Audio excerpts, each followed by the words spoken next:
Bien, entonces, el ejercicio número 95 nos habla de que se tienen 10 focos, de los cuales hay 3 que están fallados.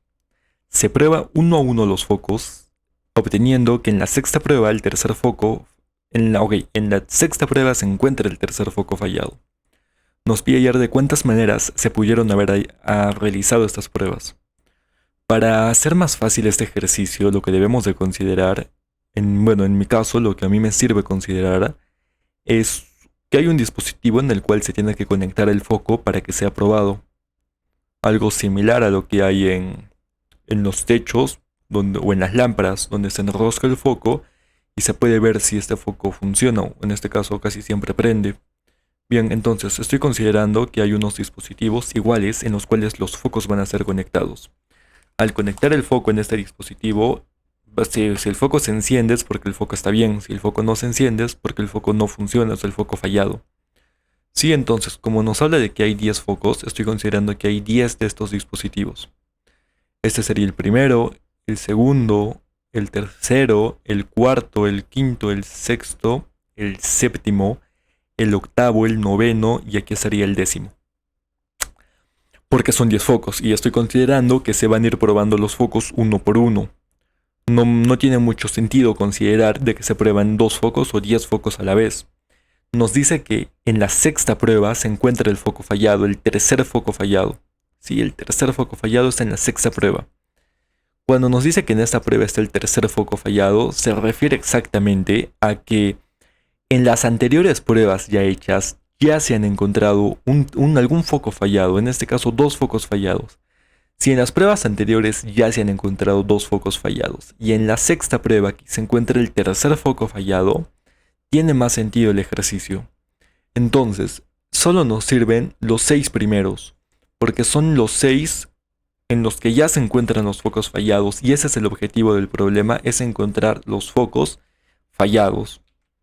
Ya, entonces ya lo copio aquí abajo, que es lo único que nos interesa. Luego ya no nos interesan los demás focos, porque se sobreentiende que si en las 6 primeras pruebas se han encontrado los 3 focos fallados, se sobreentiende que en las demás pruebas los focos que se coloquen van a estar bien, o sea, no van a ser fallados. Solo nos importan las 3 primeras pruebas. Ahora, de las 3 primeras pruebas que aquí tenemos, ¿qué es lo que más nos importa? Nos importa saber cuántas diferentes formas de distribuir estas pueden haber. Es decir, cuando se hicieron estas pruebas de los focos, se ha podido quizás obtener en el primer foco un foco fallado, luego en el tercero, los 2 focos y los demás focos bien, como no, como también ha podido ser que el primer foco haya estado bien y el tercer foco haya sido el fallado y luego haya sido el quinto foco, ¿sí? O como no, también ha podido haber sido que el primer foco y el tercero, el cuarto estén bien y los focos fallados son el segundo y el quinto foco. Entonces no lo sabemos, no sabemos qué ha pasado con los focos anteriores. Lo único que sabemos es que habían 10 focos. Ok, esto no... Okay. Habían 10 focos, eso sí sabemos. De los 10 focos hay 3 fallados, es decir, hay 7 focos buenos y 3 focos malos. De los 3 focos malos ya se sabe dónde está un foco, que es en el sexto lugar. Aquí está un foco fallado. Entonces solo nos quedan 2 focos fallados. Y de los 7 focos que están buenos, los 7, tenemos que seguir trabajando con los 7. Entonces, estos focos son los que van a estar aquí. Bueno, ¿cómo vamos a hacer eso? De la siguiente manera. Mira, observa bien. Vamos a suponer que el primer foco es un foco fallado. Y luego es el segundo foco, ¿ok? Luego también podemos suponer que el primer foco es fallado y el segundo foco fallado ahora se encuentra en el tercer lugar. De la misma manera podemos suponer que el primer foco está en el primer lugar y el segundo foco fallado está en el cuarto lugar. Y lo mismo podemos hacer con el primer foco fallado y el segundo foco fallado que está en el quinto lugar. De esa manera ya tenemos todos los focos fallados, considerando que el primer foco fallado esté en el primer lugar. En este caso no consideramos que haya un foco que esté en el sexto lugar, porque en el sexto lugar ya hay un foco, que es el tercer foco fallado. Entonces no tiene mucho sentido que hayan 2 focos fallados en un mismo lugar, o sea, en una misma prueba. Bien, entonces hasta aquí ya tenemos 4 focos fallados con todas sus distribuciones. Se sobreentiende que los demás focos están bien, Porque si ya tenemos los 3 focos fallados, en este caso, en la última línea, por ejemplo, el primer foco fallado es en el primer lugar. Luego, el segundo foco fallado es en el quinto lugar. Y el sexto foco fallado está en el sexto lugar. No, el tercero, no ya. Primero, primer lugar. Segundo foco, quinto lugar. Y tercer foco fallado en el sexto lugar. Por lo tanto, se sobreentiende que los demás focos tienen que estar bien. No pueden estar fallados. Porque solo hay 3 focos fallados, no hay más focos fallados. Lo mismo vamos a hacer, pero ahora no vamos a considerar que el primer foco fallado esté en el primer lugar.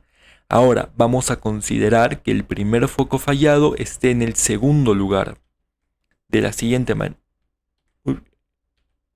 Y ya está. De la siguiente manera. Los primeros focos fallados van a estar aquí en el segundo lugar. Sí, entonces, ahora, si el primer foco fallado está en el segundo lugar, vamos a considerar que el segundo foco fallado está en el tercer lugar. Lo mismo que hicimos con lo anterior lo vamos a hacer aquí. Que nos quede de tal manera. ¿Sí? Ahora los focos que no están fallados van a encontrarse en los lugares que sobran. Eso igual se sobreentiende porque solo hay 3 focos fallados, no hay más. Y la misma consideración vamos a hacer, pero ahora vamos a considerar que los focos fallados no están en el primer lugar, sino están en el tercer lugar. Sí, aquí en el tercer lugar van a estar los primeros focos fallados. Cuando digo que en el tercer lugar van a estar los primeros focos fallados, ¿a qué me refiero? Me refiero que en la primera y segunda prueba, es decir, en el primer y segundo lugar, los focos que se encuentren van a estar bien. En el tercer lugar es donde recién se van a encontrar los focos fallados. Entonces, el segundo foco fallado, ¿dónde se va a encontrar? Se tiene que encontrar, bueno, en el cuarto lugar o se puede encontrar en el quinto lugar. Y no hay más, no hay sexto, no hay otro lugar en el que se pueda encontrar este foco. Entonces, igualmente, se sobreentiende que los demás focos son focos que no están fallados, es decir, focos que están bien. Y bueno, ya solo nos queda el último caso, el caso final, en el cual el primer foco fallado se encuentra en el cuarto lugar. Y no hay otro lugar más que para que el segundo foco fallado esté en el quinto lugar. Ahora, ¿puede encontrarse el primer foco fallado en el sexto lugar? No, o en el quinto lugar. No puede encontrarse el primer foco fallado en el quinto lugar, ya que si el primer foco fallado está en el quinto lugar, ya no hay un lugar para el segundo foco fallado, y no puede ser el sexto lugar, porque ya sabemos que el sexto lugar ya está ocupado por un foco fallado. Entonces, estas son todas las maneras que tenemos de hallar las distribuciones posibles de los focos anteriores. Sí, esas son todas las maneras. Si contamos las maneras tenemos 1, 2, 3, 4, 5, 6, 7, 8, 9, 10. Tenemos 10 maneras diferentes. 10 maneras diferentes de que 10 maneras de que se hayan distribuido anteriormente estos focos. ¿Ok? Y es lo que nos pide el ejercicio. Nos pide de cuántas maneras se han podido haber realizado las pruebas. O sea, todas. ¿Por qué? ¿Por qué todas? Porque se sobreentiende que los focos que están... El 6 siempre va a ser un foco fallado. Eso se sobreentiende. El foco 6 siempre va a ser un foco fallado. Y luego se sobreentiende que los demás focos que continúen después del 6 tienen que estar bien. ¿Por qué tienen que estar bien? Porque hasta el 6 ya se han encontrado los 3 focos fallados. Y es lo que nos dice el ejercicio, que solo hay 3 focos fallados. Bien, entonces, luego, esta es la manera gráfica de hacer este ejercicio, esta es la manera visual, pero luego ya queda como tarea para ti de que hagas este mismo ejercicio, pero usando las fórmulas de permutación o combinatoria, según veas cuál fórmula te conviene usar, pero lo tienes que hacer con fórmulas. ¿Por qué? Porque te demora menos tiempo en el examen de admisión. De la forma visual es un poco más largo hacer de este ejercicio.